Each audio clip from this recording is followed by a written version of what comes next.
This year we're celebrating the 125th anniversary of the Economic Journal, one of the oldest economic journals in the world. What we really wanted to do with this anniversary issue was to celebrate the breadth and depth of topics that had been covered in the journal and the relevance they had to today's policy debate.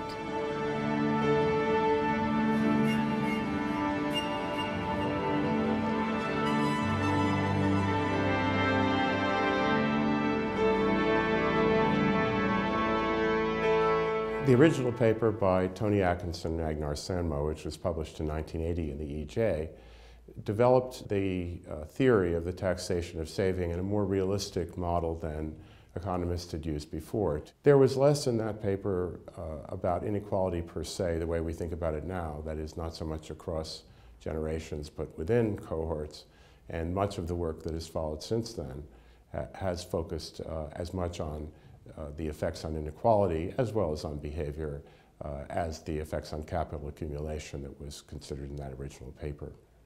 The research that I'm doing and that many others are doing focuses not simply on the levels of taxation, but rather in thinking about the many tax instruments available to us in trying to reach that objective of a more equitable tax system, more equitable distribution of income, without having insurmountable challenges in terms of economic distortions. Another question, which has been really thought about for many decades, is the role that progressive consumption taxes might play as an alternative to the taxation of saving. Taxes on consumption are often thought of as coming from a more conservative point of view, and I think that is largely because we think of taxes on consumption as things like value-added taxes or excise taxes on motor fuels, things that tend to not to hit high income or high wealth people very hard.